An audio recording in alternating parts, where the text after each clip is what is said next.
మహాదేవుడును మన రక్షకుడైనటువంటి యేసుక్రీస్తు నామంలో మీ అందరికీ వందనాలు తెలియజేస్తున్నాను. ఈరోజు నేను మీ ముందుకు రావడానికి గల కారణం ఏందంటే, ఇంతకుముందు కరుణాకర్ గారి మీద మనం ఒక వీడియో చేశాము. దాని కంటిన్యూషన్‌గా పార్ట్ 2 చేద్దాం అని చెప్పి మనం ప్రిపేర్ అవుతున్న టైంలో, మధ్యలో పత్తిత్ గాడు ఒకడొచ్చాడు అడ్డం. ఎవడు లలిత్ గాడు. లలిత్ అంటే ఈడి వ్యవహారం ఎలాగుంటదంటే, ఒక పచ్చి వ్యభిచారం చేసేటటువంటి వేశ్య బయటకొచ్చి పత్తిత్తు కబుర్లు చెబితే ఎలాగుంటదో అలాగుంటది లలిత్ గాడి వ్యవహారం. సో, ఇప్పుడు ఈడేం చేస్తున్నాడంటే, ఎప్పుడో సంక్రాంతి పండగ కంటే ముందు ఓ పోస్ట్ పెట్టావు, నాకు దరువేత్తానని చెప్పి, నన్ను పక్కన పెట్టి కరుణాకర్ గాడికి దరువేత్తావేందని చెప్పేసి వాడు లబలబలాడుతా ఉన్నాడు. కాబట్టి మరి వాడి సంగతేందో చూద్దాంలే. సరే నెక్స్ట్ కరుణాకర్ గాడికి ఏద్దాం అన్నట్టుగా నేను లలిత్ గాడికి పడుతుంది దరువు. మీరు చూడండి చాలా బాగుంటుంది ఈ వీడియో. సరే వాడేమంటున్నాడో విందాం ఒకసారి. నేల మీద కొన్ని గింజలు చల్లాను.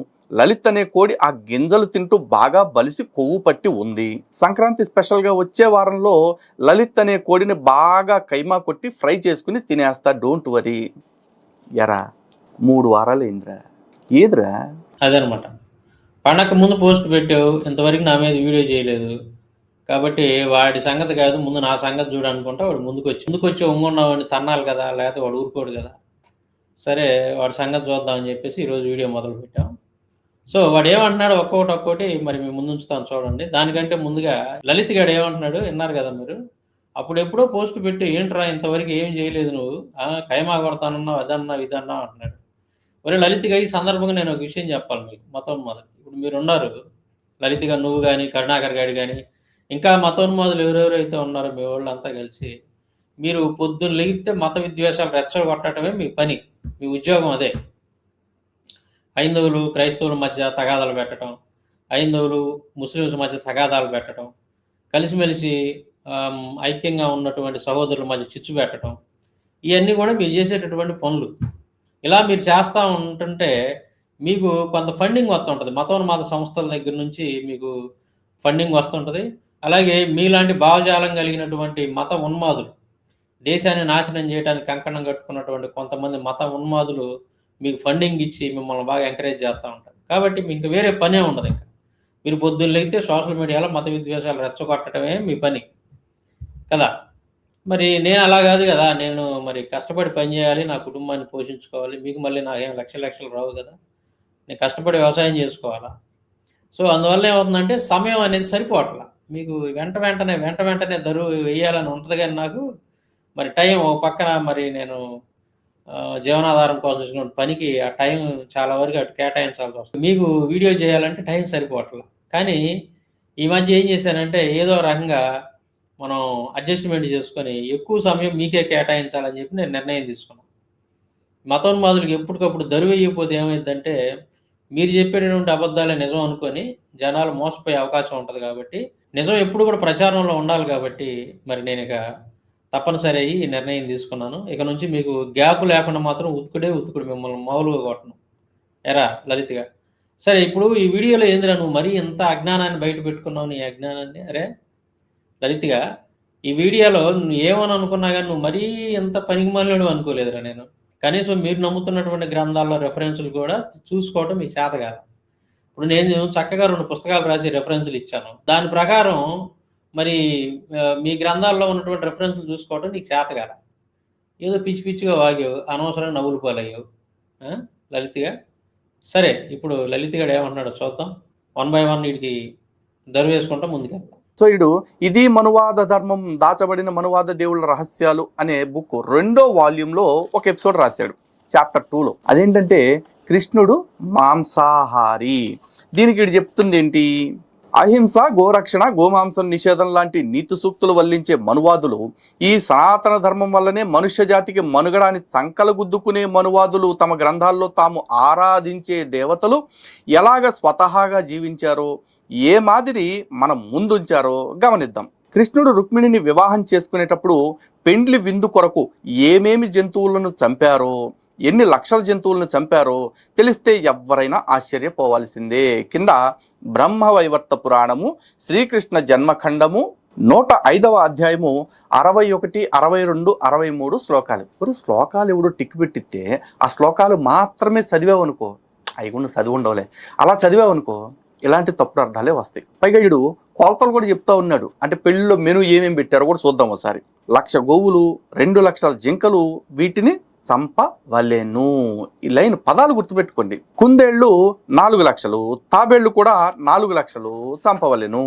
అలాగే 10,00,000 మేకపోతులు, 40,00,000 గొర్రెలు చంపవలెను. మొత్తం కలిపి 61,00,000 జంతువులను, వీటన్నింటినీ గ్రామ దేవతకు భక్తితో బలి ఇచ్చి వీని మాంసమును వండి కృష్ణుడు రుక్మిణి పెండ్లి విందుకు ఏర్పాటు చెయ్యవలెను. దాని కింద మళ్ళీ చిన్న ఆల్జీబ్రా లెక్క ఒకటి ఇచ్చాడు. 1 + 2 + 4 + 4 + 10 + 40 = 61 లక్షలు అని ఇచ్చాడు.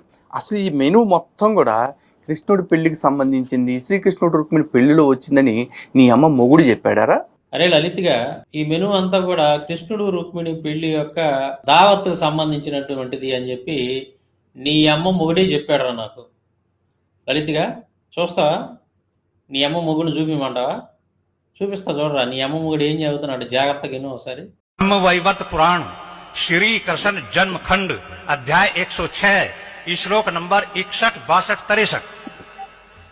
उसमें क्या लिखा कि जिस दिन श्री कृष्ण का विवाह रुक्मणी के साथ में हुआ तो रुक्मणी के बाप ने बारात को दावत देने के लिए 1,00,000 गाय काटी, 2,00,000 खरगोश काटे, 3,00,000 कछुए काटे, 4,00,000 हिरन काटे, 5,00,000 कस्तूरी वाले हिरन, 6,00,000 नील गाय, 7,00,000 बकरे, 8,00,000 मेंढे। सारा हिंदुस्तान दावत में चला गया था क्या? మొత్తం కూడా కృష్ణుడు రుక్మిణి పెళ్లి యొక్క దావత్ అని చెప్పేసి అతను చెప్తా ఉన్నాడు. ఎవరు? నీ అమ్మ మొగుడు. విన్నావుగా లలిత్గా? అది ఒరే లలిత్గా, మీ వాళ్ళే చెప్తున్నారా. ఇప్పుడు కృష్ణుడి పెళ్లికి అన్ని లక్షల జంతువులను చంపారు, 61,00,000 జంతువుల్ని చంపారు. వాటిలో గోవులు, కుందేళ్ళు, మేకలు, గొర్రెలు, తాబేళ్ళు ఇవన్నీ ఉన్నాయని చెప్పేసి మెనులో ఏదో బ్రహ్మవర్త పురాణంలో ఉందని చెప్పేసి మీ వాళ్ళే, మీ పీఠాధిపతులే, మీ మఠాధిపతులే, మీ గురువులే, మీ స్వామీజీలు ఆ రకంగా చెప్తా ఉంటే మీరేంద్ర నా మీద పడి ఎడుతారు ఎదవనాయళ్ళ. చాలా స్పష్టంగా చెప్తున్నారు కదా. ఎరా విన్నావుగా? నీ అమ్మ మొగుడు ఏం చెప్పాడు విన్నావుగా లలిత్గా? అదనమాట. సో నేను చెప్పటం కాదు, మీ వాళ్ళే చెప్తున్నారు చాలా స్పష్టంగా. కృష్ణుడి పెళ్లికి 61,00,000 జంతువులను చంపి పెళ్లి విందు ఏర్పాటు చేశారు, దావత్ ఏర్పాటు చేశాడని చెప్పేసి మీ గురువు, మీ స్వామీజీలే చెబుతున్నారు. విన్నావు కదరా?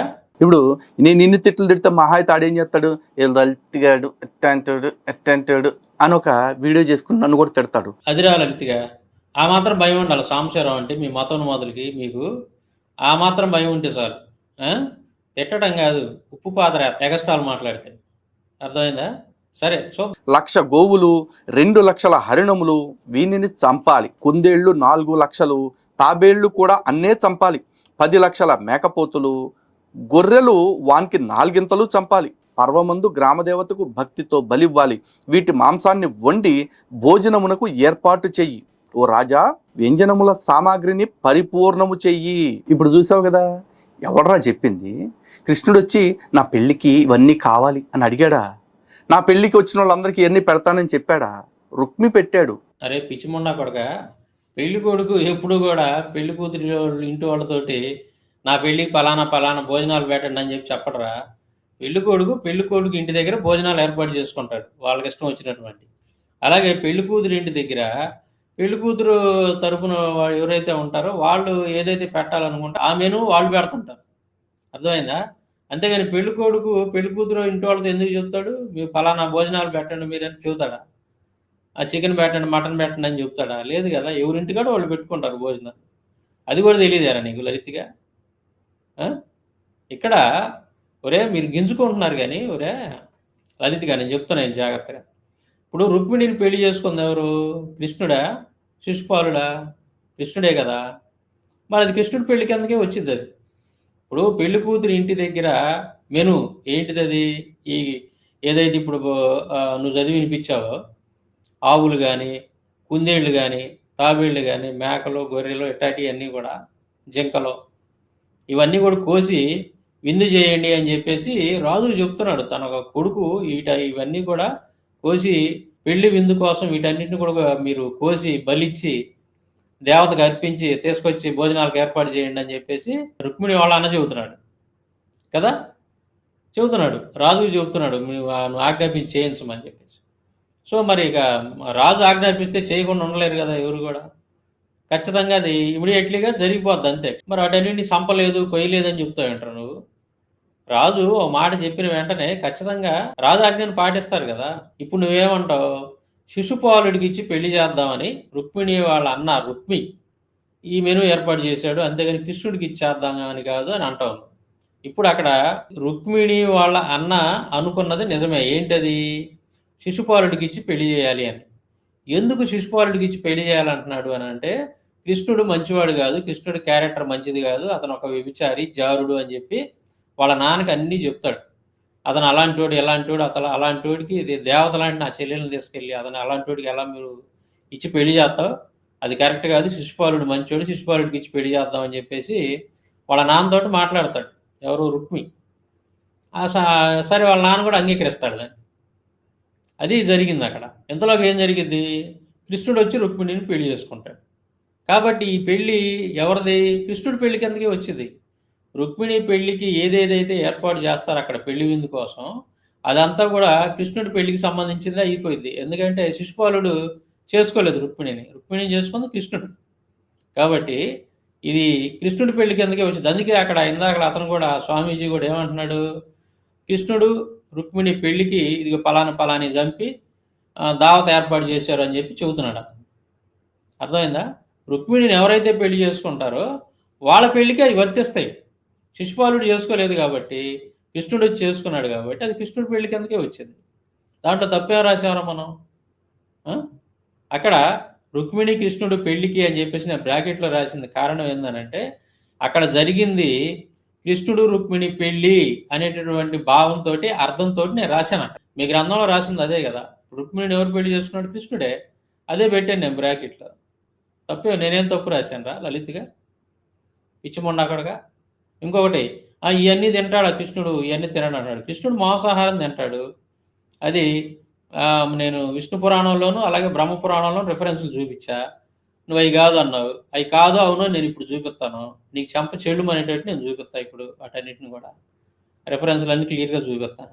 నీకు రెఫరెన్స్ చూసుకోవడం చేతగాక అవి లేవు, సాంశీరావు రాసిన ఈ గ్రంథంలో లేవు అని చెప్పేసి దొంగ మాటలు అబద్ధాలు చెప్పావు. నీకు అసలు రెఫరెన్స్ చూసుకోవడమే చేత కాలేదు. మీ గ్రంథాల రెఫరెన్స్లు ఎలా చూసుకోవాలో కూడా నేనే నేర్పియాల్సి వస్తుంది మీకు. అలాంటి దౌర్భాగ్యులు మీరు, నీచ నికృష్టులు మీరు, లలిత్గా లలిపిత్తుగా. అర్థమైందా? అదనమాట. కాబట్టి ఇక్కడ మనం గమనించాల్సింది ఏంటంటే, రుక్మిణిని చేసుకుంది కృష్ణుడే కాబట్టి కృష్ణుడి పెళ్లి కిందకే వచ్చింది అది. అక్కడ పెళ్లి కూతురు ఇంటి దగ్గర ఏర్పాటు చేసినటువంటి భోజనం, ఆ పెళ్లి మెను ఏదైతే ఉందో అదంతా కూడా ఆవులు, జింకలు, తావేళ్ళు, కుందేళ్ళు వీటన్నింటిని కోసి భోజనాలు పెట్టారు కదా. సో అదంతా కూడా కృష్ణుడిది చేసుకున్నాడు కాబట్టి రుక్మిణిని, అది కృష్ణుడి పెళ్లి కిందకే వచ్చింది. శిశుపాలుడి పెళ్లి కిందకి రాదు కదా. ఎరా పిచ్చిమొండ అక్కడ లలిత్గా. అర్థమవుతుందా నేను చెప్పేది? అదే విషయం. తర్వాత మరి కృష్ణుడు మాంసాహారి కాదన్నావు, మాంసాహారి అని చెప్పి నేను నిరూపిస్తాను ఇప్పుడు. ఇంకొకటి, తర్వాత కృష్ణుడు కూడా తినకుండా ఉంటాడని చెప్పి నేను నా వ్యాఖ్యానం రాశాను అక్కడ. కృష్ణుడు కూడా మరి ఇంత పెద్ద భారీ ఎత్తున ఇవన్నీ కూడా ఇన్ని రకాల వెజ్, నాన్ వెజ్ రకరకాలు వండుతున్నప్పుడు కృష్ణుడు తినకుండా ఎందుకు ఉంటాడని చెప్పేసి నేను రాశాను అక్కడ. నిజమే కదా. నేను ఎందుకు రాశాను అక్కడ, ఏ ఉద్దేశంతో రాశానంటే, కృష్ణుడు పాలు, పెరుగు, వెన్న ఇంకా ఇట్లాంటి అన్నీ కూడా ఇళ్లలో దొంగతనం చేసి తింటూ ఉంటాడు. మీరు రాసుకున్నారు కదా, మీ పాటలో కానీ మీరు సినిమాల్లో కానీ నాటకాల్లో కానీ రాసుకున్నారు. ఏమని రాసుకున్నారు? వెన్న దొంగ, కన్య దొంగ, పెరుగు దొంగ, పాల దొంగ అని చెప్పి మీరు పాటలు రాసుకొని పాడుతూ ఉంటారు. సో కృష్ణుడు దొంగతనం చేసి తింటా ఉండేవాడు కాబట్టి, అట్లాగే అంత మరి తిండి కోసం అంతలాగా తాపాత్రపడేటువంటి ఒక వ్యక్తి మరి ఇన్ని రకాల జంతువులను కోసి ఇంత పెద్ద విందు ఏర్పాటు చేస్తుంటే కృష్ణుడు తినకుండా ఉంటాడని చెప్పి రాశాను నేను అక్కడ. తప్పే ఉంది దాంట్లో. వచ్చినప్పుడు అత్తగారింటికి వచ్చినప్పుడు ఖచ్చితంగా తింటారు కదా. ఎరా లలిత్గా, అల్లుడు పెడతారు కదా. మరి ఎట్లాగూ వెజిటేరియన్ కాదు కదా కృష్ణుడు, నాన్ వెజిటేరియనే కాబట్టి ఖచ్చితంగా తింటాడు. ఈ 1,00,000 గోవుల్ని చంపాలి అని ఎందుకు అంటున్నాడు? ఇది కూడా ఇందులోనే ఉంది. తర్వాత పేజీకి రా. సో 105వ అధ్యాయంలో 50వ శ్లోకం ఒకసారి చూద్దాం. అహో నందస్య వైశ్యస్య తస్మై గోరక్షకాయ చ. ఇప్పుడు ఈ నందుడి సంతానమైన శ్రీకృష్ణుడు ఎవరని చెప్తున్నాడు? గోరక్షకుడు అని చెప్తున్నాడు.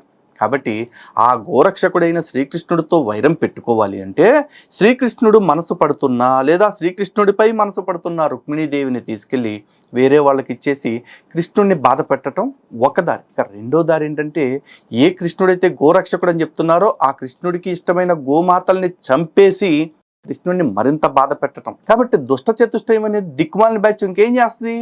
ఇదే చేస్తుంది. ఒరే లలిత్గా, నువ్వు నీ దిక్కుమాలిన కవరింగ్లో ఎదవనాయాల. అక్కడ పెళ్లి విందు కోసం చంపన్నాడు రా గోవుల్ని. రుక్మి చెప్పింది మామూలుగా ఏదో బయటికి తీసుకొచ్చి చంపేయండి అని చెప్పట్లా, వధించండి అని చెప్పట్లా, పెళ్లి విందు కోసం చంపమంటున్నాడు గోవుల్ని. ఇంకా ఇతర కొన్ని రకాల జంతువుల పేర్లు కూడా చెప్పాడు కదా, జింకల్ని, కుందేళ్ళను, తాబేళ్ళని కూడా చంపమని చెప్పాడు ఆ విందు ఏర్పాటు చేయడానికి, పెళ్లి విందులోకి.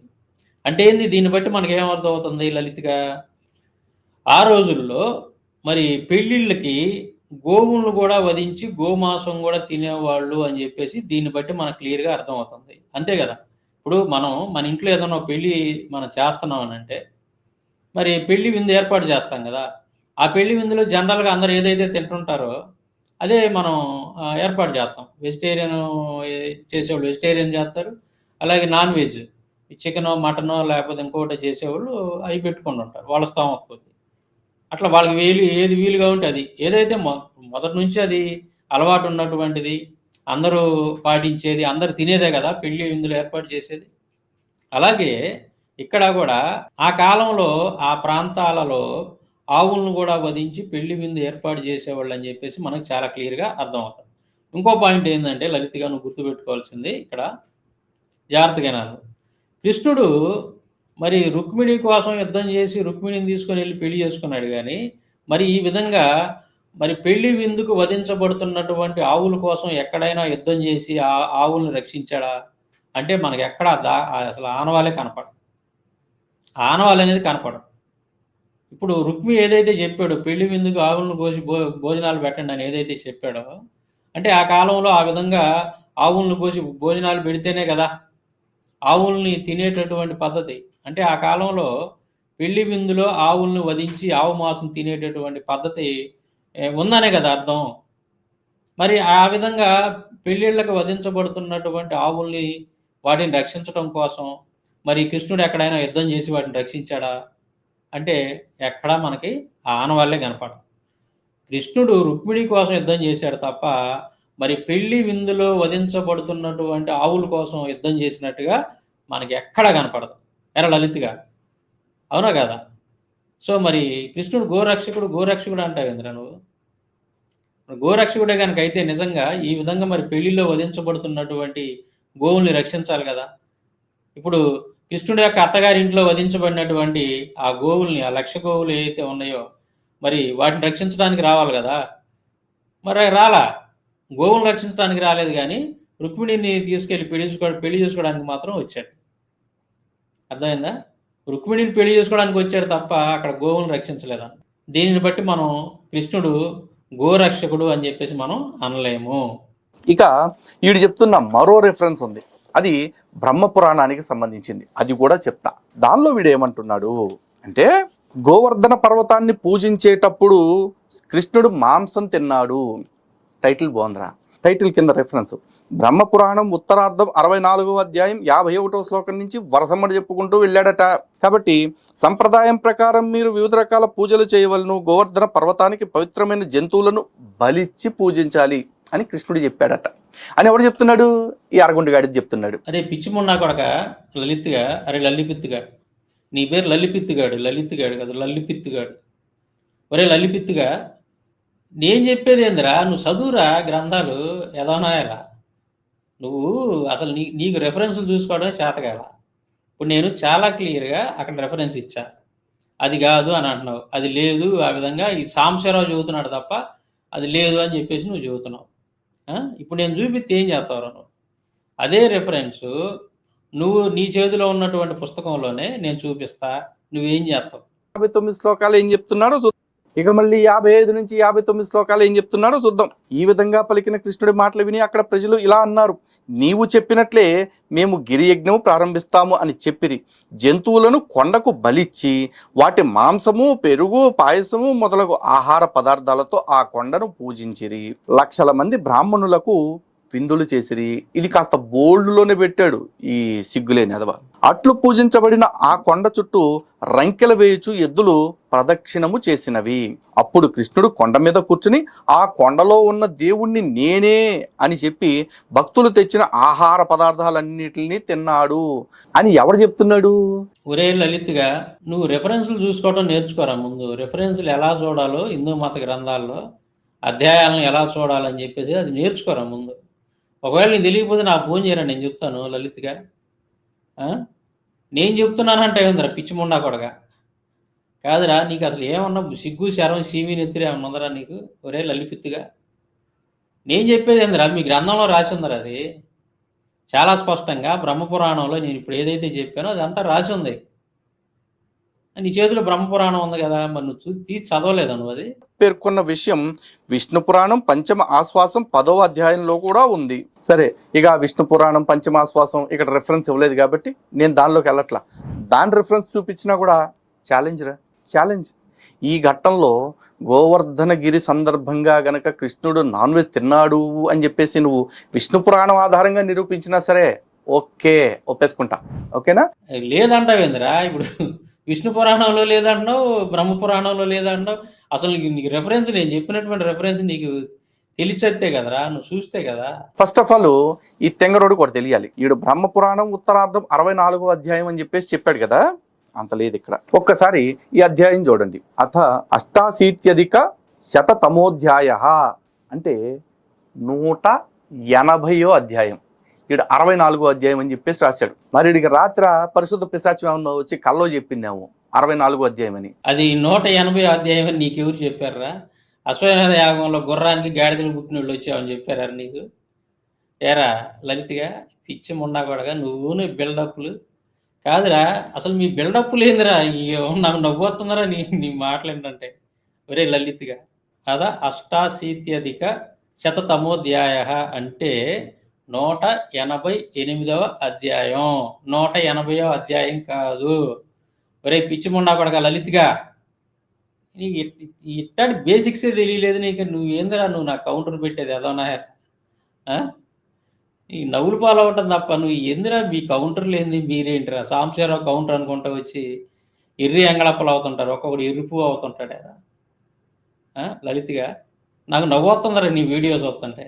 కాదురా, ఇంత కామెడీలు అంటారా నువ్వు చేసేది? ఇప్పుడు నేను రాసినటువంటి విషయాలు అక్కడ ఏది విష్ణు పురాణం నుంచి కానీ బ్రహ్మపురాణం నుంచి కానీ కృష్ణుడు మాంసం తిన్నటువంటి ఆ రెఫరెన్స్లు ఏదైతే నేను ఇచ్చానో అవి లేవు అని చెబుతున్నాను. నేను ఇప్పుడే చూపిస్తాయి, చెప్పు దిగిందా కొడతాను నేను నా ఎలా లలిత్గా. రేపొద్దున నీ పుస్తకం, నీ చేతిలో ఉన్నటువంటి పుస్తకమే తీసి నువ్వు చదివి వినిపించాలి జనాలకి. ఇది ఉంది, నేను లేదని పొరపాటున అన్నాను, కానీ ఇది నేను చదివిన పుస్తకంలోనే ఉందని చెప్పేసి నువ్వు జనాల ముందు చెప్పాలా. అవన్నీ కూడా ఇప్పుడే పెడతా, నేను స్క్రీన్ మీద నేను పెట్టి చూపిస్తా. నీకు రెఫరెన్స్ చూసుకోవడం చేతకలేదని నాకు అర్థమైంది. తర్వాత నేను చెప్పినటువంటి విషయాలు, నేను రాసినటువంటివి ఆ గ్రంథాల్లో ఉందా లేదా అని చెప్పేసి నేను చాలా క్లియర్గా నేను మీ ముందు పెడతాను చూడండి. ఇదేమంటున్నాడు, నేను అధ్యాయం తప్పు రాశానంట. అసలు వీడికి పలకటమే అక్కడ రాసి ఉన్నదే వీడికి తెలియలా. 188వ అధ్యాయాన్ని పట్టుకొని 180వ అధ్యాయం అంటా ఉన్నాడు లలిత్గా. అరే నీకు అదే తెలియలేదు, నీకు తెలియలే ముందు, కనీసం కళ్ళ ముందు కనపడుతున్నటువంటిది కూడా ఆ సంఖ్య అంత అనేది నీకు తెలియలా. 188ని పట్టుకొని 180 అని పలుకుతున్నావు. ఏందిరా మీ పనులు ఏంది, మీ వీడియోలు ఏంది, మీ కథ ఏంది? అసలు ఎందుకు పనికి వస్తారా మీరు సాంబశివరావు ముందు? ఏరా లలిత్గా, నాకు నవ్వు వస్తుందిరా ఇందాట నుంచి మీ వీడియో చూసిన కాడి నుంచి. ఏదోనా ఎలా కాదురా, ఏందిరా అసలు అది? నేను రాసినటువంటి మీ గ్రంథాల్లో లేవా?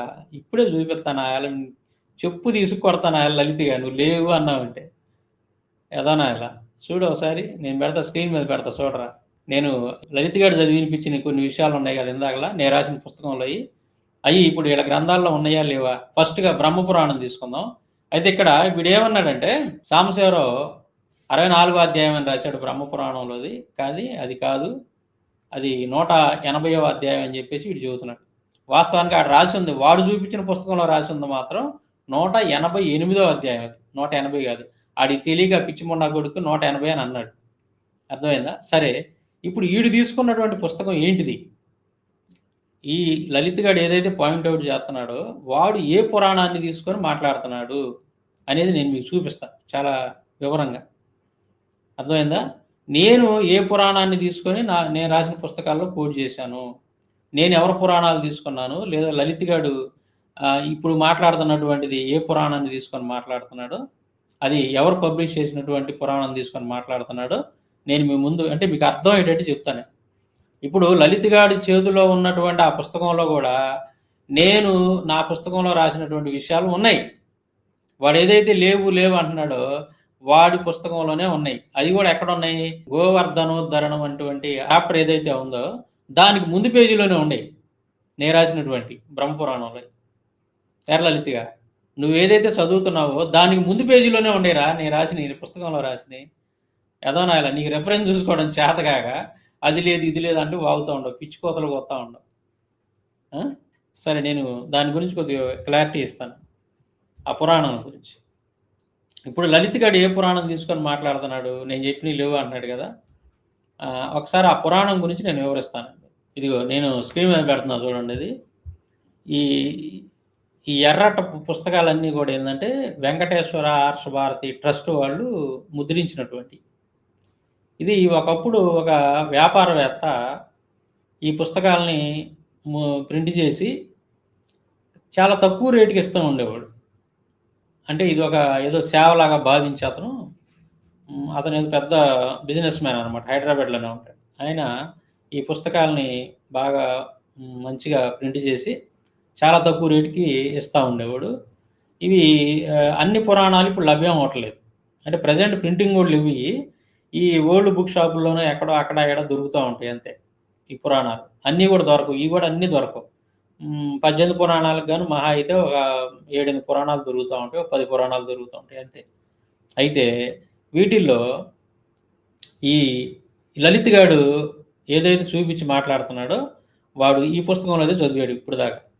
సో ఇక్కడ విషయ సూచిక అనేది మరి వాళ్ళు ఎలా రాశారో చూడండి ఒకసారి. విషయ సూచికలో మనం చూస్తే అధ్యాయాలు ఎలా రాశారో మీకు చూపిస్తాను. సీరియల్గా వరుసగా ఉండాలి కదా, ఇట్లా 1, 2, 3, 4, 5 అని ఉండాలి కదా. దీంట్లో ఎలా ఉందో చూడండి మీరు ఒకసారి. ఇదిగో 69 వరకు బాగానే ఉంది. 65, 66, 67, 68, 69 అధ్యాయాలు ఇవన్నీ కూడా. కానీ ఇక్కడికి వచ్చేసరికి ఏంటంటే 176 అధ్యాయం అని రాసేసాడు. ఈ 69 నుంచి 176 మధ్యలో ఉన్నటువంటి అన్నీ కూడా మరి ఏమైపోయినాయి అధ్యాయాలన్నీ, దీంట్లో ఎందుకు రాయలేదు అనేది మనకి ఇక్కడ క్లారిటీ లేదు. ఇక్కడ 176 అధ్యాయం కాడ నుంచి స్టార్ట్ అయింది. మళ్ళీ ఈ 69 నుంచి ఉండవన్నమాట అధ్యాయాలు. ఇది లలిత్ గాడు చేతిలో ఉన్నటువంటి పుస్తకం, వాడు ఏదైతే చదువుతున్నాడో ఆ పుస్తకం అనమాట ఇది.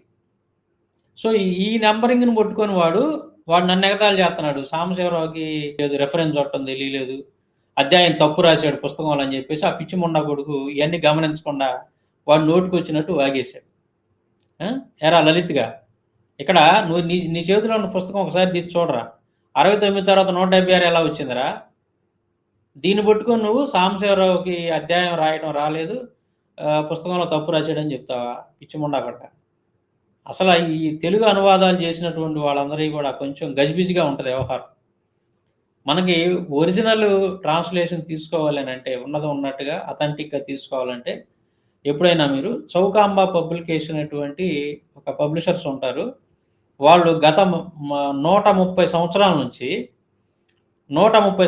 నుంచి ఈ సాంస్క్రిట్ బుక్స్ని, హిందువుల యొక్క మత గ్రంథాలని సంస్కృతంలోను, అలాగే సంస్కృతము మరియు హిందీ ట్రాన్స్లేషను, సంస్కృతము ఇంగ్లీష్ ట్రాన్స్లేషను, ఈ విధంగా వాళ్ళు మరి ముద్రించి డిస్ట్రిబ్యూట్ చేస్తూ ఉన్నారు దాదాపు 130 సంవత్సరాల నుంచి.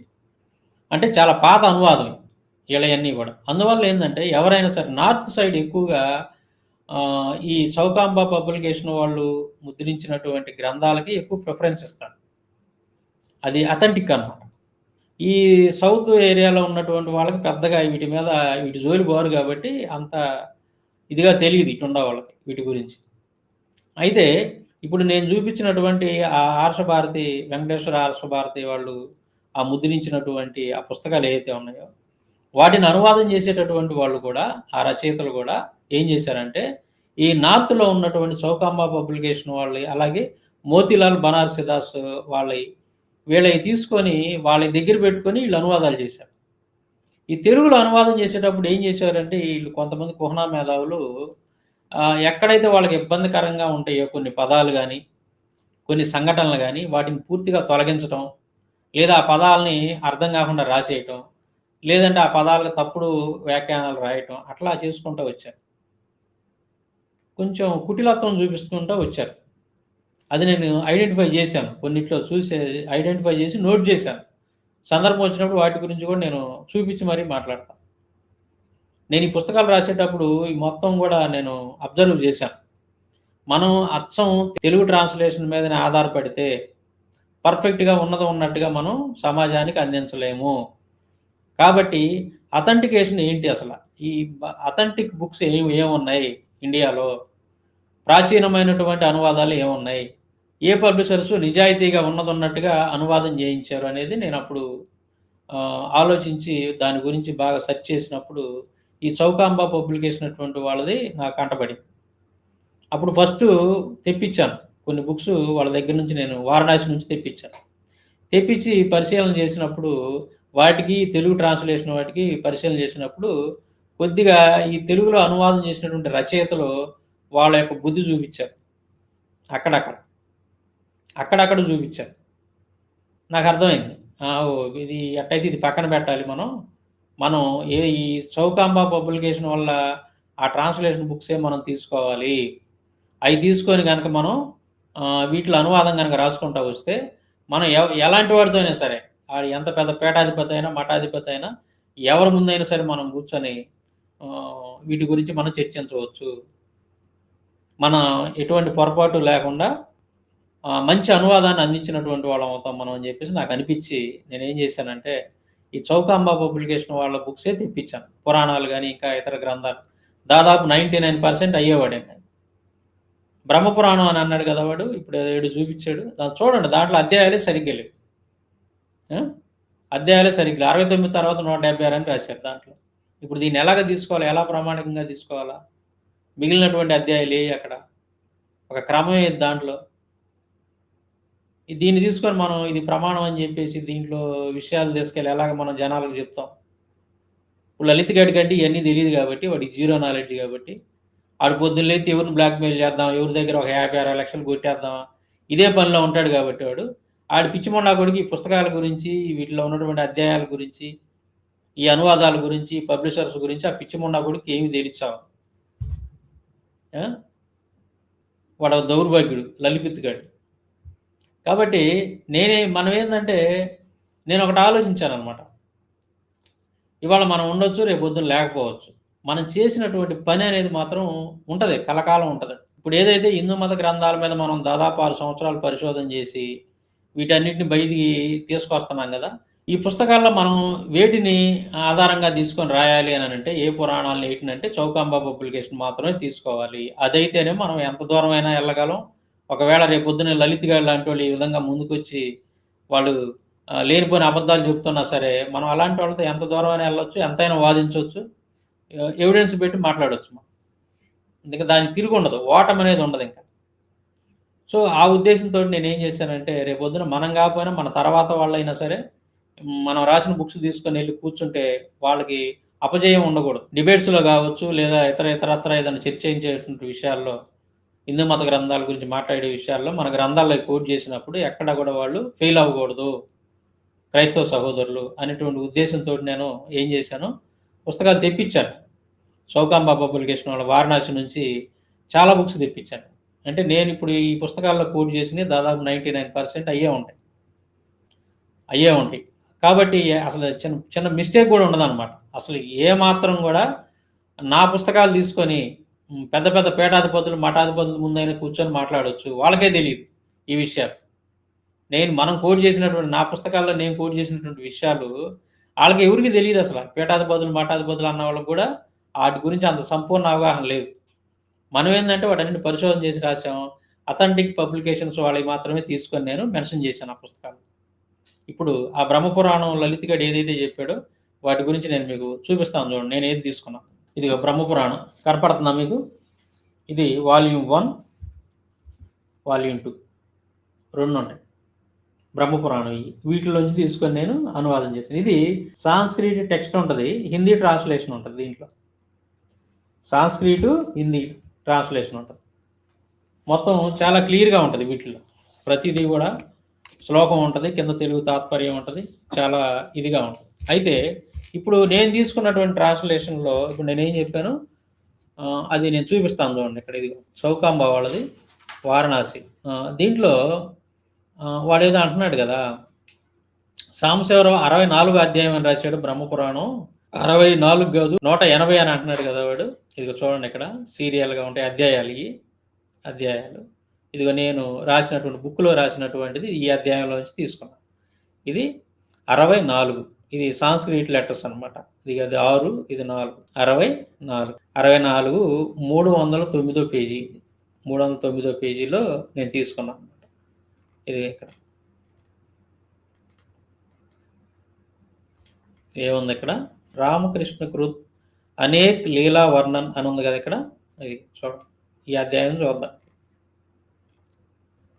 ఇది ఇక్కడ 64 అధ్యాయం అని ఉంది కదా, నేను బుక్లో రాసింది 64 అధ్యాయం. ఇక్కడ చూడండి, 64 అధ్యాయంలో ఈ శ్లోకాలు అనమాట.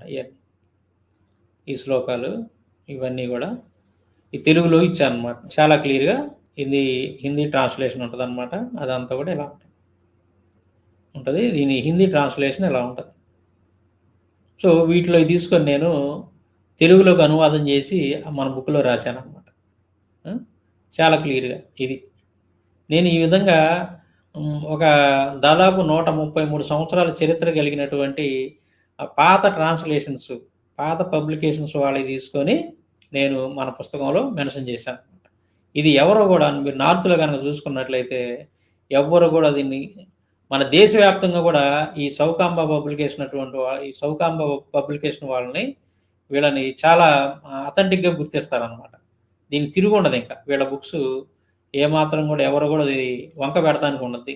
అలా ఉంటుంది అనమాట వీళ్ళ పబ్లిక్. ఈ విధంగా మరి నేను ఈ పుస్తకాల్లోంచి తీసుకొని అధ్యాయాల పేర్లు అవన్నీ ఇచ్చాను.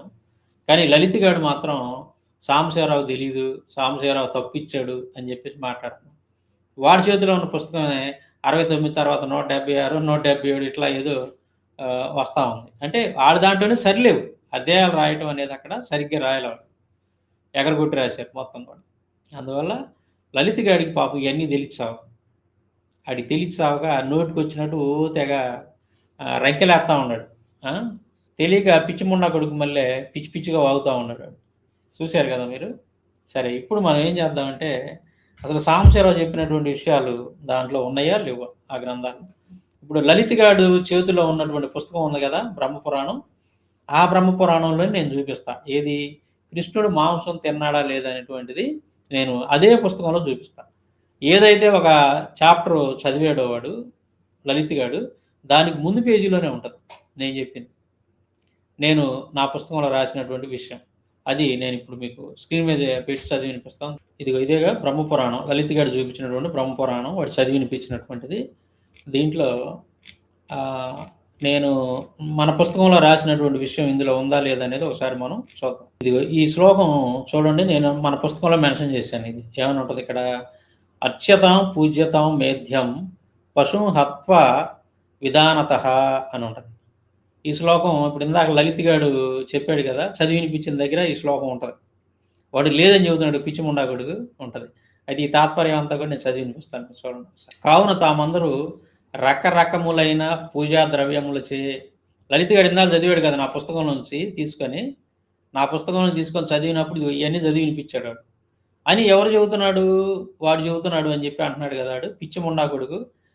వాడి చేతిలో ఉన్న పుస్తకంలోనే ఇదంతా ఉంది. ఇది చూసుకొని వాడు చేతగాల, రెఫరెన్స్ ఇది చూసుకొని చదవడం చేతగాక పిచ్చి ముండా కొడుక్కి వాడు కామెడీ చేసి వెళ్ళిపోయాడు. చూడండి ఇక్కడ, కావున తామందరూ రకరకములైన పూజా ద్రవ్యములచే పశువును బలి ఇచ్చి గోవర్ధనగిరిని అర్చింపుడు అని.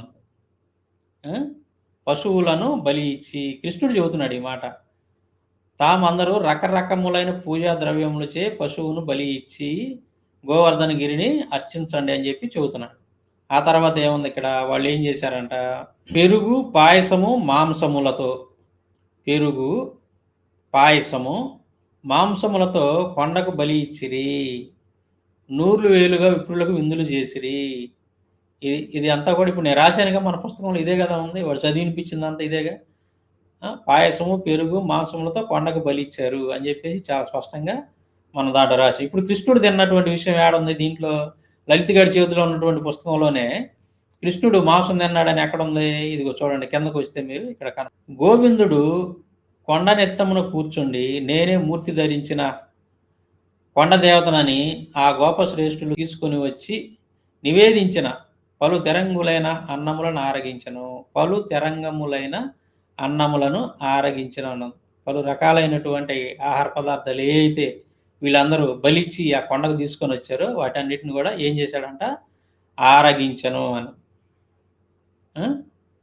మరి కృష్ణుడు తిన్నాడని ఉంది కదా, వీళ్ళు బలిచ్చి అర్పించిన మొత్తం కూడా కృష్ణుడు తిన్నాడని స్పష్టంగా ఉంది ఇక్కడ. మరి తినలేదని చెప్తాడు ఏందాడు పిచ్చిముండా కొడుకు, ఎవడు, లలిత్ గారు. సరే ఇది బ్రహ్మపురాణం కదా, నేను అక్కడ మళ్ళీ ఇంకో విషయం రాశాను. ఏంటి ఇదే విషయం, విష్ణు పురాణం పంచమాశ్వాసం 10వ అధ్యాయంలో ఉంది అని నేను చెప్పాను. దానికి వీడేమంటున్నాడు, ఎక్కడుందో చూపి, అది రెఫరెన్స్ ఇవ్వలేదు అంటున్నాడు. రెఫరెన్స్ చాలా క్లియర్గా ఇచ్చాను నేను అక్కడ, రెఫరెన్స్ చాలా క్లియర్గా ఇచ్చా. ఏమని ఇచ్చాను అక్కడ, విష్ణు పురాణం పంచమాశ్వాసం 10వ అధ్యాయం అన్న. మళ్ళీ ఇంకా రెఫరెన్స్ ఇవ్వలేదు ఈడు అంటాడు పిచ్చిముండా కొడుకు. వాడు చూడాలి కదా దాని ప్రకారం. అంటే దీని ప్రకారం మనకి ఏమర్థం ఉందంటే, ఈ లలిత్ గాడికి అసలు రెఫరెన్స్ చూసుకోవడం కూడా చేత కాదు, వాడి గ్రంథాల్లో వాడి రెఫరెన్స్ చూసుకోవడం కూడా చేత కాదు లలిత్ గాడికి అని మనకు చాలా క్లియర్గా అర్థమవుతా ఉంది. దీన్ని బట్టి నేను చాలా స్పష్టంగా పుస్తకంలో ఇదే విషయాన్ని కృష్ణుడు మాంసం తిన్నాడని చెప్పేసి విష్ణు పురాణం పంచమాశ్వాసము 10వ అధ్యాయంలో ఉందని చెప్పా. వాడు ఏం చేయాలా, విష్ణు పురాణం తీసి పంచమాశ్వాసం 10వ అధ్యాయం తీసి చూడాలా, చూసి సాంశవరం చెప్పిన దీంట్లో ఉందా లేదా చూసి కదా మాట్లాడాల్సిందాడు ఎర్ర లలిత్గా. అంటే నేను రెఫరెన్స్ చాలా క్లియర్గా ఇస్తే రెఫరెన్స్ ఇవ్వలేదు ఎక్కడ ఈడు అని చెప్తున్నాడు. అది అడిగి అసలు రెఫరెన్స్ అంటే ఎందుకు కూడా తెలియదు పిచ్చిమొండ అక్కడికి, ఎర్ర లలిపిత్తుగా తెలియదు కదా నీకు. నీ కామెడీ నువ్వు నా ఎల్లారు మీ సినిమా పాటలు, సినిమా మ్యూజిక్లు, సినిమా క్లిప్పింగ్లు, ఇదిరా మీ నాలెడ్జ్. గ్రంథ పరిజ్ఞానం ఎక్కడుందరా మీకు అసలు? మీ మత గ్రంథాల పేర్లే మీకు తెలియదు సావదు, వాటిని ఎలా చూడాలో తెలియదు, రెఫరెన్స్లు ఎలా చూడాలో తెలియదు. దరిద్రపు మొండా కొడుకులు మీరంతా కూడా. నా ఎల్లారు పొద్దున్న లేగితే మత విద్వేషాలు, మత గొడవలు సృష్టించి వాళ్ళు వీళ్ళు ఇచ్చేటటువంటి ముష్టి అడుక్కొని బతుకుతూ ఉంటారు. ఇవి మీ బతుకులు, నీచమైన బతుకులు మీ లలిత్గా. ఎరా దరిద్రపు మొండా కొడక లేదంటున్నావు కదరా విష్ణు పురాణంలో. ఇప్పుడు నేను చూపిస్తే ఏం చేస్తావురా, చెప్పు తీసి కొట్టమంటావు నిన్ను లలిత్గా, చెప్పు తీసుకొని నా ఎలా మొఖానికి వేసి కొట్టమంటావా ఏదవనా? ఒక రెఫరెన్స్ చూడటం చేత కాదు, అసలు పుస్తకం చదవటం చేత కాదు. సాంబశివరావు లేని రాశాడు, అది లేదు ఇది లేదు అని చెప్పేసి దొంగ మాటలు చెబుతారా జనాలకి. నీ పుస్తకంలో, నీ చేతిలో ఉన్న పుస్తకంలోనే చూపించారా నేను ఇప్పుడు లలిత్గా? నీ చేతిలో ఉన్నటువంటి పుస్తకంలో నువ్వేదైతే గోవర్ధనోద్ధరణం అటువంటి ఆ చాప్టర్ ఏదైతే చదివావో దానికి ముందు పేజీలోనే ఉంది. నేను నా పుస్తకంలో రాసినటువంటి విషయం, బ్రహ్మపురాణంలో నేను రాసిన విషయం దానికి ముందు పేజీలోనే ఉంది. నువ్వు వేరే ఎక్కువ దూరం వెతకాలని పనిలా ఎదనా. ఇలా చూసుకోరా ఒకసారి, చూసి దాని ముందు పేజీలో ఉందా లేదో చూసి, నేను అనవసరంగా తప్పు మాట్లాడాను, సాంబశివరావు గురించి తప్పు మాట్లాడాను, సాంబశివరావు రాసినటువంటి విషయం ఇందులో ఉంది ఈ పుస్తకంలో అని చెప్పేసి రేపు పొద్దున జనాలకు క్షమాపణ చెప్పు వచ్చి ఎదనాయలా, లేకపోతే తొక్కుతానాయాల గొంతు మీద కాలేసి నేను చెత్తనాయాల. పెద్ద బిల్డప్పులు, అబ్బో ఏదో అసలు సంస్కృత పండితులకు మళ్ళీ బిల్డప్పులు. 188 అధ్యాయాన్ని పట్టుకొని 180 అధ్యాయం అంటాడు ఎదవనాయాలరా. ఇదిరా మీ బతుకులు, ఇది మీ గ్రంథ పరిజ్ఞానం. వాడు లేదంటున్నాడు కదా, అది ఉందో లేదో ఒకసారి చూద్దాం విష్ణు పురాణంలో. ఈ విష్ణు పురాణం పంచమాశ్వాసము 10వ అధ్యాయం. అరే రెఫరెన్స్ చాలా క్లియర్గా ఇచ్చా చూసుకోరా. అరే లలిపిత్తుగా చూసుకోసారి. విష్ణు పురాణం పంచమాశ్వాసం 10వ అధ్యాయం. దీంట్లో ఏమనుంది ఇక్కడ చూడు, ఇదంతా కూడా శ్లోకం. సరే ఇప్పుడు మనకు దీంట్లో కృష్ణుడు మాంసం తినదే కావాలి కదా, చూడు పెరుగు పాయసము మాంసాదులతో గోవర్ధన శైలమునకు బలి నివేదన చేసిరి. ఉందా ఇక్కడ చాలా క్లియర్గా. గోపశ్రేష్ఠులు కొని వచ్చి నివేదించిన సర్వము నిండుగా ఆరగించను. ఎవరు? కృష్ణుడు. ఆ కొండ నిత్తమున కృష్ణుడును రూపుగొన్న గోవర్ధనగిరిని నేనే అని గోపశ్రేష్ఠులు కొని వచ్చి నివేదించిన సర్వము నిండుగా ఆరగించను. ఇది ఓల్డ్ తెలుగు అనమాట. ఇది ఓల్డ్ తెలుగు, అందుకని ఈ పదాలు కొంచెం కఠినంగా ఉంటాయి, గ్రాంధిక పదాలు ఉంటాయి అన్నమాట. దీని అర్థం ఏంటంటే ఈ గోప బాలురు ఎవరైతే ఉన్నారో వీళ్ళంతా కూడా మరి ఆ కొండకి ఆ జంతువుల్ని వాటన్నిటిని కూడా బలి ఇచ్చి తీసుకొచ్చినటువంటి రకరకాల ఆహార పదార్థాలు, పెరుగు, పాయసము, మాంసము, ఇంకా రకరకాలైనటువంటి ఈ ఆహార పదార్థాలు ఏవైతే ఉన్నాయో వాటన్నిటిని కూడా ఏం చేశాడంట? సర్వమును ఆరగించను, సర్వము నిండుగా ఆరగించను, మొత్తం తినేశాడంట కృష్ణుడు. ఇక్కడ మాంసం అని ఉందిగా. తర్వాత వీటిని బలీయమని చెప్పినటువంటి జంతువులను బలీయమని చెప్పినటువంటిది కూడా రెఫరెన్స్ కూడా ఉంది, అది కూడా చూపిస్తా చూడండి. ఇందులోనే కొండకు పూజించేటప్పుడు ఇది విష్ణు పురాణం పంచమాశ్వాసం 10వ అధ్యాయంలో ఏమనుంది? వివిధ పూజా సామాగ్రులచే నర్పింపనగును, వివిధ పూజా సామాగ్రులచే పూజించాలని చెప్పి నేను రాసే కదా మన పుస్తకంలో. ఇదే ఉందిగా ఇక్కడ చాలా క్లియర్గా. ఇందా లలిత్ గారు చదివాడు కదా, ఇదే కదా. మరి లేదంటే పిచ్చి ముండాకుడు. శాస్త్ర విధిని అనుసరించి పవిత్రమైన పశువులు బలి ఇచ్చి పూజింపాలి. తర్వాత ఇక్కడ చూడండి ఏమనుంది ఇక్కడ చాలా క్లియర్గా, పవిత్రములకు పశువులను బలి ఇచ్చి పూజించాలంట, బలి ఇచ్చి పూజించాలి. అరే నువ్వు ఈ ఆర్ష భారతి వాళ్ళదే విష్ణు పురాణం అని దొరికిద్దిరా, తీసుకో అది. అరే లలిత్గా ఆర్ష భారతి వాళ్ళది విష్ణు పురాణం అని ఉంటుంది, దాంట్లో పంచమాశ్వాసం 10వ అధ్యాయం ఒకసారి తీస్తూ ఈ విషయాలన్నీ ఉంటాయి, ఇది శ్లోకాలు ఉంటాయి, తాత్పర్యం ఉంటుంది, అన్నీ ఉంటుంది. ఇక్కడ చాలా క్లియర్గా కృష్ణుడు ఏమని చెబుతున్నాడు? కృష్ణుడు చెబుతున్న మాటలు శాస్త్ర విధిని అనుసరించి పవిత్రములకు పశువులను బలి ఇచ్చి పూజించాలని చెప్తున్నాడు చాలా స్పష్టంగా. గోపాలుడికి చెబుతున్నాడు కృష్ణుడు. ఈ కృష్ణుడు చెప్పినట్టుగానే వాళ్ళు కూడా అలా చేశారు. ఈ పశువులను తెచ్చి బలి ఇచ్చి ఆ మాంసం, పాలు, పెరుగు, ఇంకా రకరకాల ఆహార పదార్థాలను తీసుకొచ్చి మరి పూజించి కృష్ణుడు పూజించి అక్కడ పెట్టినప్పుడు కృష్ణుడు వాటన్నింటిని కూడా ఆరగించడని ఉంటుంది, సర్వమును ఆరగించడని ఉంది. తర్వాత అక్కడికి వచ్చినప్పుడు బ్రాహ్మణులందరూ కూడా ఇవన్నీ తిన్నారని చెప్పి రాసి ఉంటుంది. అక్కడ బ్రాహ్మణులకు కూడా పెట్టారంట వాటన్నిటితో భోజనాలు, చాలా స్పష్టంగా రాసి ఉన్నది. నేను ఏట రాశాను లలిత్గా. ఇప్పుడు మీ గ్రంథాల్లో లేని నేనేదో వక్రీకరించి ఏదేదో రాశానని చెప్పేసి నువ్వు నోరు బారేసుకున్నావు నా ఎలా. ఇది ఇప్పుడు నేను జనాల ముందు పెట్టా, 5వ సహోదరులు కూడా ఇప్పుడు ఇవన్నీ చూశారు చాలా క్లియర్గా. ఇప్పుడు నేను నా పుస్తకంలో రాసినటువంటి విషయాలు మీ గ్రంథాల్లో ఉందా లేదనేటువంటిది నీకు చాలా క్లియర్గా ప్రజల ముందు పెట్టి చూపించా. లేదు సాంసార వక్రీకరించాలని ఎలా చెప్తాను? నా ఎలా చెప్పు తీసుకొని కొట్టాలి నేను, చెప్పుతోటి అది ఉంటుంది కదా, అశుద్ధాన్ని అద్దె మరీ కొట్టాలి నేను, అప్పుడు కానీ నీలాంటి సిగ్గురాదు యాదవనాయలు. ఎంత క్లియర్గా ఉంటే మీ గ్రంథాల్లో రాసి ఉంటే నేను 5 శ్లోకాలు కూడా ఇచ్చాను కదా అక్కడ. లేని కల్పించి అలా చెప్తా, శ్లోకాలను కల్పించలేను కదా నేను. కల్పించి లేని ఉన్నట్టు చెప్పడానికి ఏమన్నా కరుణాకర్ గారిని అనుకున్నావా లేదా లలిత్ కుమార్ని అనుకున్నావు? ఎరా మీకుంటే అలాంటి తప్పుడు బుద్ధులు, లేనిపోయిన కూడా కల్పించి కావించి చెప్పేటటువంటి విషయాలు మీకుంటే అలాంటి తప్పుడు ఆలోచన, తప్పుడు పనులు మీరు చేస్తారు, నేను ఎందుకు చేస్తా? ఎరా బేవర్సనాయాల తొక్కుతానాయాల గొంతు మీద కాలేసి చేస్తానాయ. సరే ఇప్పుడు ఇక్కడ క్లారిటీ వచ్చింది మీకు. మీ గ్రంథాల్లో ఉన్నదే రాశాడు, అది కూడా మీ కళ్ళ ముందు పెట్టాను. ఈ లలిత్ గారు పిచ్చి పిచ్చి వాగుడు ఏదైతే వాగాడో ఆ వీడియోలో వాడికి రెఫరెన్స్ చూసుకోవడం చేత కాలేదు అని చెప్పి మీకు అర్థమైంది ఇప్పటికి.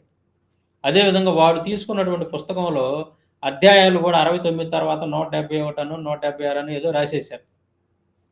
69 తర్వాత 70 రావాలి కానీ 170 171 ఎట్లా అవుతుంది అంటే అధ్యాయాలే కరెక్ట్గా లేవు వాడు తీసుకున్న పుస్తకంలో. అది తీసుకొని పిచ్చి మొండా కొడుకు నన్ను తప్పుపడుతున్నాడు. పిచ్చి పుస్తకాలు తీసుకొని మాట్లాడతా ఈ పిచ్చి మొండా కొడుకు నన్ను తప్పుపడుతున్నాడు. వీడిని ఏ చెప్పుతో కొట్టాలి మీరు చెప్పండి? ఈ దరిద్రం మొండా కొడుకు లలిపిత్తుగా అండి. ఎరా లలిపిత్తుగా, ఒరే లలిపిత్తుగా ఏ చెప్పుతో కొట్టాలరా నిన్ను? దరిద్రం మొండా కొడక. చాలా క్లియర్గా ఉన్నట్టే రాశారా నేను. ఎందుకంటే నీలాంటి యదవలు వస్తారు రేపొద్దున నాకు తెలుసు. నీలాంటి సోంబేరు నాయుళ్ళు, పని బాట లేనివాళ్ళు, నీలాంటి బేవరస నాయుళ్ళు, గాలి నాయుళ్ళు అందరూ వచ్చి అంటే తూ తెలియనివాడు కూడా వచ్చి నా పుస్తకాల్లో ఏలు పెట్టాలని చూస్తుంటారని నాకు తెలుసు. అందుకే మీ ఏలుని కట్ చేయాలన్న ఉద్దేశంతో ముందే నేను ఊహించే ఈ జాగ్రత్తలన్నీ తీసుకున్నాను. నేను రాసిన పుస్తకాల్లో ఇచ్చినటువంటి రెఫరెన్సులు మీ గ్రంథాల్లో లేవు అని చెప్పి మగోడు ఇంతవరకు పుట్టలో పుట్టలేదు, పుట్టడు, పుట్టబోడు కూడా. ఎందుకంటే నేను ఉన్నదన్నట్టే రాశా. నేను సొంతగా ఈ ఒక్క రెఫరెన్స్ కూడా నేను కల్పించేది రాయలా. ఒక్క రెఫరెన్స్ కూడా మీ గ్రంథాల్లో ఉన్నదే తీసుకొని రాశాను అక్కడ. అర్థమైందా? అది చాలా క్లియర్గా నేను రాసినటువంటి విషయాలు, పుస్తకంలో రాసినటువంటి విషయాలు ఈ మతోన్మాదుల మత గ్రంథాల్లో ఎక్కడ ఉన్నాయో నేను చాలా స్పష్టంగా క్లియర్గా మీకు మీ కళ్ళ ముందు పెట్టాను. లలిత్ గాడు తప్పు చెబుతున్నాడు, లలిత్ గాడు అబద్ధం చెబుతున్నాడు, లలిత్ గాడికి రెఫరెన్స్లు చూసుకోవడం చేత కాలేదు, లలిత్ గాడికి రెఫరెన్స్ రాసినటువంటి రెఫరెన్సే తెలియదు ఆవిడికి. 180 అధ్యాయం అంటున్నాడు, 188 అధ్యాయాన్ని కొట్టుకొని. అది ఆ పిచ్చిమొండ కొడుకు వాడికి ఉన్నటువంటి నాలెడ్జ్ అది గ్రంథాల మీద. ఏరా లలిపిత్తుగా తర్వాత వాడు ఏదో వాగుతున్నారు చూడండి ఒకసారి. పైగా ఈ బుక్ ఆడు రాశాడని మీరు నమ్ముతున్నారు చూసారా, మీకురా హ్యాట్స్ ఆఫ్ చెప్పాలి. ఒక్కసారి ఆడి ఇంటర్వ్యూలో ఆడి భాష చూడండి, ఆడి పాత వీడియోలో ఆడి భాష చూడండి, పుస్తకాల్లో రాసిన ఈ భాష చూడండి. ఇది సాంబిగాడే రాశాడు అని మీరు నమ్మితే, ఎవడు టిక్కు పెట్టిస్తే ఈడు రాశాడు అని చెప్పినా పర్లేదురా, కనీసం ఈడు రాశాడు అని మీరు నమ్ముతున్నారంటే నిజంగా మీరు గొర్రెలేరా. అంతేలే. ఏంద్రా లలిపిత్తుగా వాగుతున్నావు? ఇప్పుడు ఈ పుస్తకాలు నేను రాయలేదంటావా? ఏరా నువ్వు ఆ మాట అనగారా నన్ను నవ్వు వస్తుంది లలిపిత్తుగా. ఈ పుస్తకాలు నేను రాయలేదంటావు అంతేనా?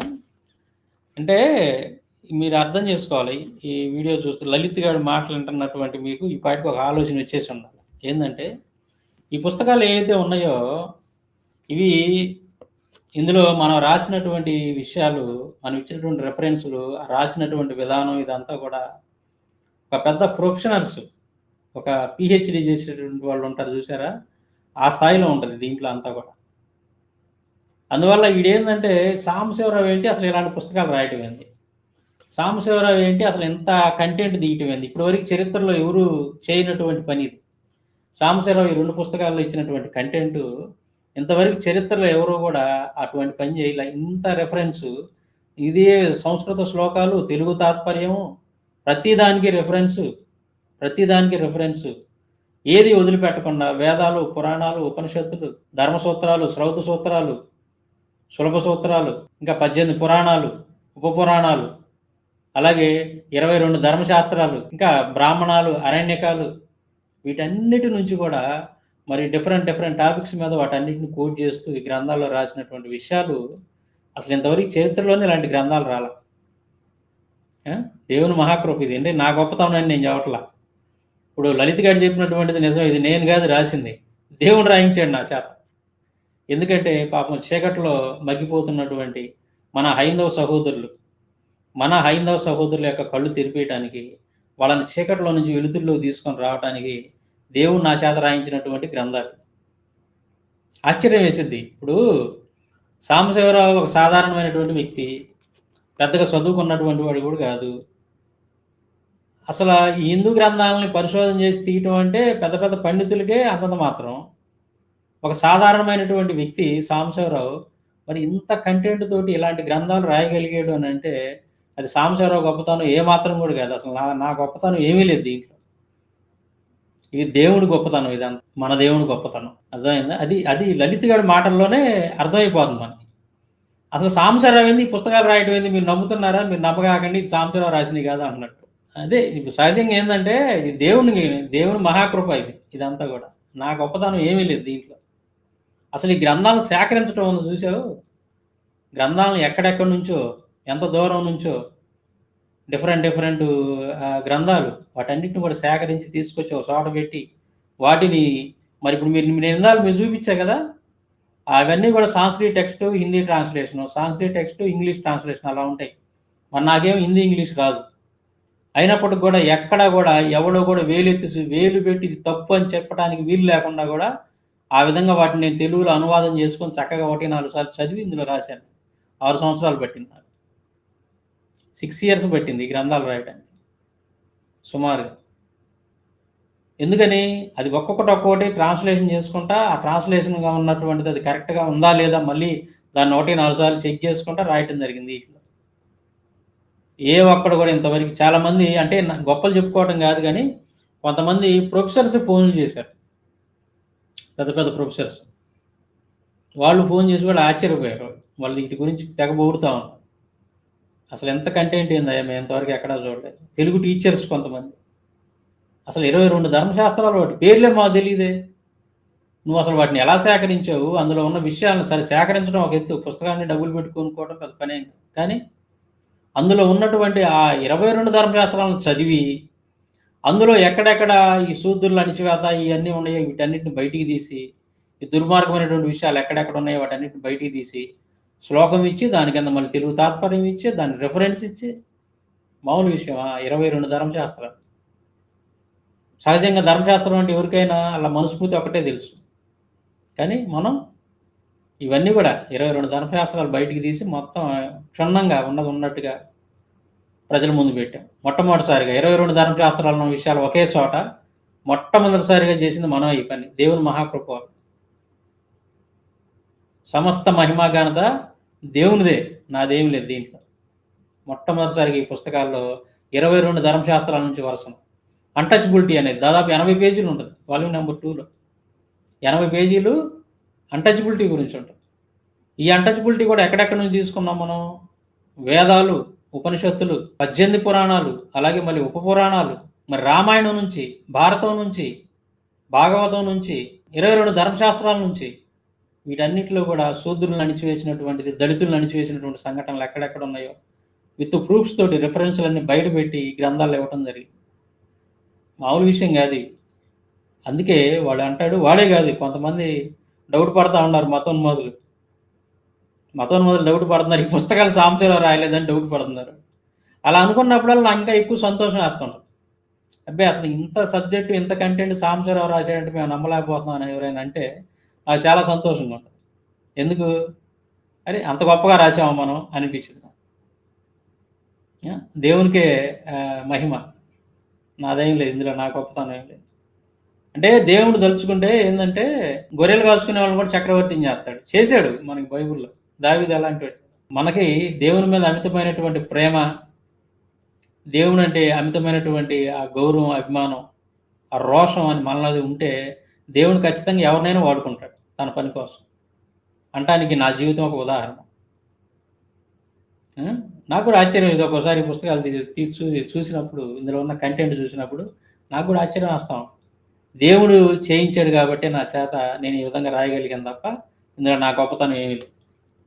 లలిత్ గారు చెప్పింది కరెక్టే. వాడు ఆశ్చర్యపోతున్నాడు, అసలు ఇంత కంటెంట్ ఈ విధంగా సాంబశివరావు ఇవ్వటం ఏంది. మొన్న ఇంటర్వ్యూలో కూడా ఈయన మహేంద్ర గారు అన్నాడు ఒకసారి, ఆ ఇంటర్వ్యూలో ఆయన అన్న మాట మీరు కూడా విన్నారు. ఆ ఇంటర్వ్యూలో చివరికి వచ్చేసరికి ఒక మాట అన్నారు, చూడటానికి చాలా సింపుల్గా కనపడతారు మీరు, మీ దగ్గర చాలా సబ్జెక్ట్ ఉందండి, అదండి ఇదండి అని చెప్పి మాట్లాడతాం. అట్లాగా ఇప్పుడు మనుషులు పైకి ఎలాగైనా కనపడవచ్చు. పైకి కనపడే రూపాన్ని బట్టి మనిషిని మనం ఎప్పుడు అంచనా వేయలేం. అర్థమైందా? కాబట్టి ఏదో సింపుల్గా కనపడుతున్నాడులే సాంబశివరావుకి ఏం తెలుసు, సాంబశివరావు ఇవన్నీ రాశాడా అని అనుకుంటే అది మీ భ్రమ, మీ పొరపాటు. సరే లలిత్ గాడే కాదు, ఇంకెవరైనా సరే ఈ పుస్తకాలు సాంబశివరావు రాయలేదు, ఇంత కంటెంట్ అసలు సాంబశివరావు వల్ల ఏమైంది అని ఎవరైనా అంటా ఉంటే నాకు ఇంకా ఎక్కువ సంతోషం వేస్తూ ఉంటుంది. ఎందుకంటే మనం అంత ఉన్నతంగా అంత గొప్పగా రాసామా అనిపించింది. అది రా లలిత్గా అది ఇంతే. ఇదే ఏమైంది, ఇంక 2 రెడీ అవుతున్నాయి, వాల్యూమ్ నెంబర్ 3, వాల్యూమ్ నెంబర్ 4 ఇంక రెడీ అవుతున్నాయి. అది ఇంకా వీటిని మించి ఉంటుంది కంటెంట్. ఏంది అదనమాట. అంటే తప్పదు మరి, ఏం చేస్తాం. మీ కళ్ళు తెరిపియాలంటే పరిశోధన చేయాలి, వాటి మీద మనకున్న సమయాన్ని హెచ్చించి ఖర్చు పెట్టి పుస్తకాలు తెప్పించాలి, అవి చదవాలి. మరి ప్రజలకి వాటిలో ఏముందో ప్రజలకు తెలియజేయాలి. అప్పుడే కదా ఐదో సహోదరులు తెలుసుకునేది, వాళ్ళు చీకట్లో ఉన్నారా వెలుతురులో ఉన్నారా అనేది తెలుసుకుంటారు విత్ ప్రూఫ్స్ తోటి. ఇది ఈ విధంగా మనం రుజువులు, ఆధారాలతోటి మనం వాళ్ళ ముందు పెట్టినప్పుడు, ఖచ్చితంగా ఎవిడెన్స్ అనేది వాళ్ళ ముందు పెట్టినప్పుడు తెలుసుకుంటారు. కనీసం కొంతమంది అయినా కానీ మరి చీకట్లో నుంచి వెలుతురులోకి రావడానికి ప్రయత్నం చేస్తాను. దానికోసమే నేను ఇదంతా చేశాను, ఇంతవరకు చేయగలిగాను. దానికోసమే నేను ప్రయాసపడతా ఉన్నాను లలిత్గా. అది విషయం. సరే ఇంకేదో ఇంకా 2-3 ఉన్నాయి, కానీ ఇప్పటికే వీడియో లెంగ్త్ ఎక్కువైపోయింది. మనం నెక్స్ట్ వీడియోలో ఇంకో చిన్న ముక్క ఒకటి, ఒక అరగంట వీడియో చేద్దాం. ఇంకా 2-3 పాయింట్లు ఉన్నాయి వీడు మాట్లాడి, వాటి మీద కూడా మనం మాట్లాడదాం. Thank you.